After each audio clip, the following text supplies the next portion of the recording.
Bonjour à toutes et à tous. Aujourd'hui, on va parler d'un sujet crucial. Comment la canicule peut transformer certains médicaments en véritable danger. Quand il fait très chaud, notre corps lutte déjà pour s'adapter.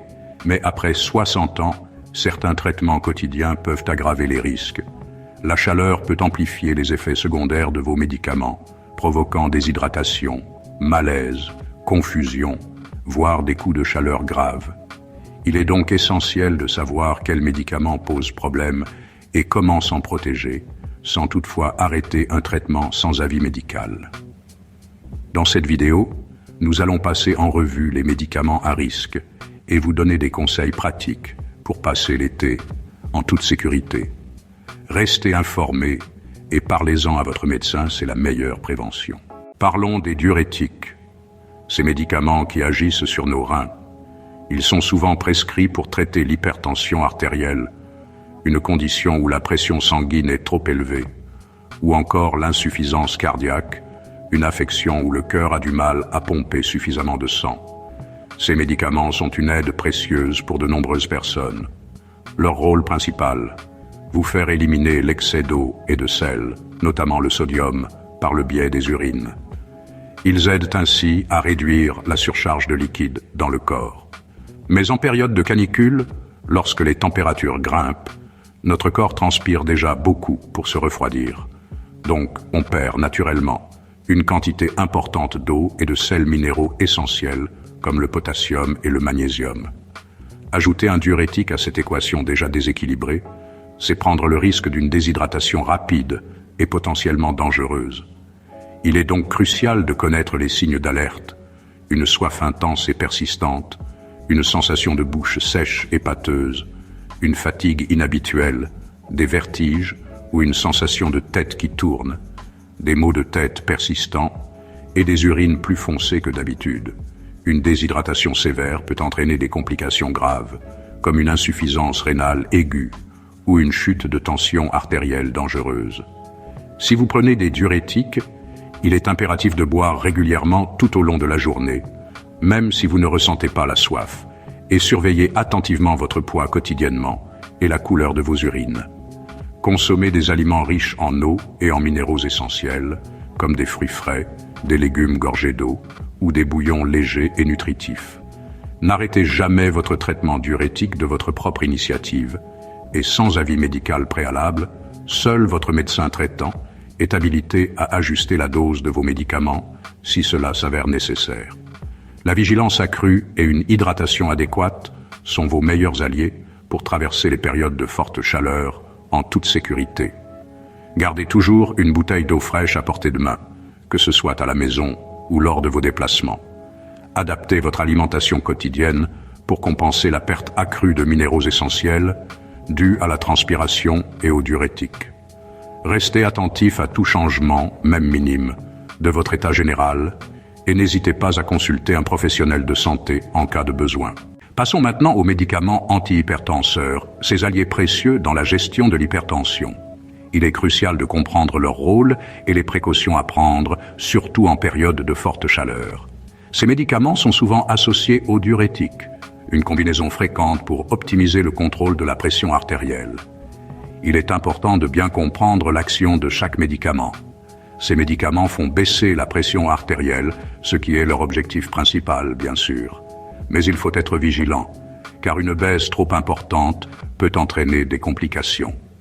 Ils agissent principalement en dilatant les vaisseaux sanguins, facilitant ainsi la circulation et réduisant la résistance. Mais la chaleur, elle aussi, dilate naturellement les vaisseaux sanguins. C'est une réaction physiologique normale du corps pour se refroidir. Cette combinaison peut alors entraîner une chute de tension excessive, une situation potentiellement dangereuse, surtout pour les personnes âgées.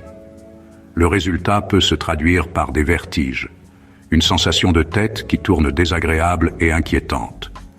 Vous pourriez également ressentir une faiblesse générale, une perte d'énergie soudaine et une vision floue, rendant les activités quotidiennes difficiles.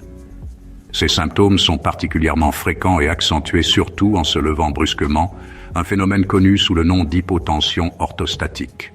Le risque principal et le plus préoccupant est bien sûr la chute.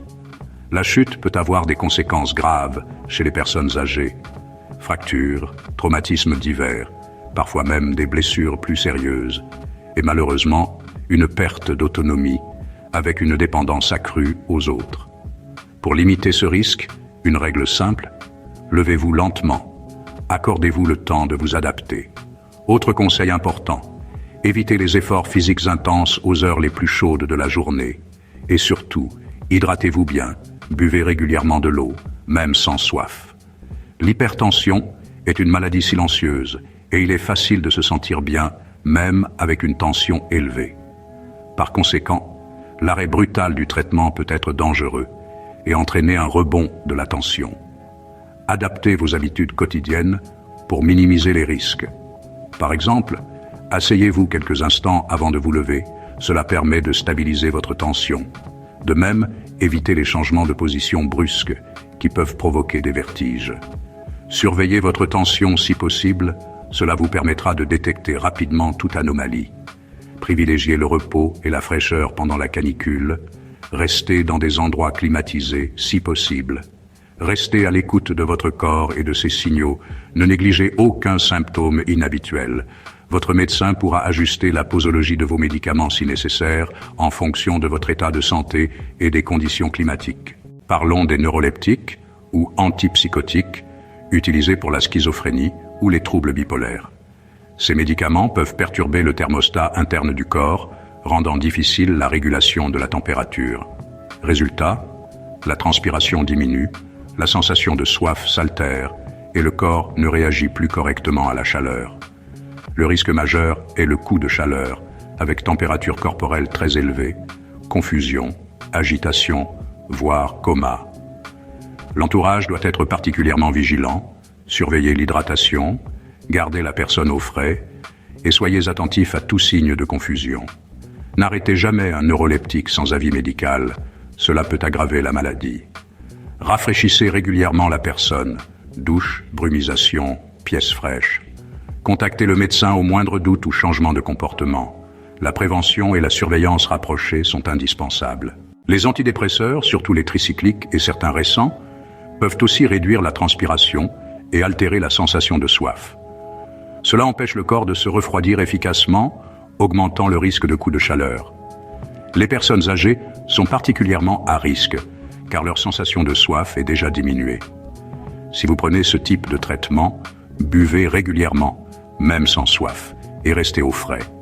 Utilisez ventilateur, brumisateur, douche fraîche, et évitez les sorties aux heures chaudes. Soyez attentifs à tout signe de malaise ou de confusion. L'hydratation et la fraîcheur sont vos meilleures protections. Anticipez les risques, surtout en période de canicule.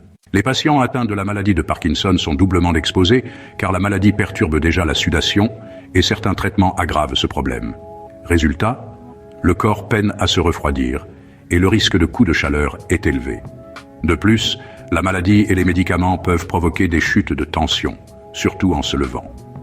Hydratez-vous abondamment, restez au frais et évitez les efforts aux heures chaudes. L'entourage doit aider à boire et à se rafraîchir, car les difficultés motrices compliquent ces gestes. Surveillez tout symptôme inhabituel, confusion, somnolence, aggravation des troubles moteurs. Contactez le médecin au moindre doute. Adaptez l'environnement. Pièces fraîches, vêtements légers, douche régulière. Les anticholinergiques sont présents dans de nombreux médicaments. Incontinence, allergie, troubles digestifs, Parkinson, antidépresseurs, neuroleptiques. Leur effet principal est de bloquer la transpiration, ce qui empêche le corps de se refroidir. Ils assèchent aussi la bouche et les muqueuses, rendant la sensation de soif moins fiable. Chez les personnes âgées, la prise de plusieurs médicaments peut amplifier ces effets. Risque accru de confusion, désorientation et déshydratation. Surveillez tout signe de confusion ou de malaise. Votre médecin ou pharmacien peut évaluer votre charge anticholinergique. Des ajustements de traitement sont parfois possibles. La prévention passe par l'information et la surveillance. Le diabète, qu'il soit de type 1 ou de type 2, est une condition qui demande une attention constante, un équilibre délicat à maintenir au quotidien. Cet équilibre est particulièrement sensible à la canicule, une période où les températures extrêmes peuvent perturber significativement la gestion de la glycémie.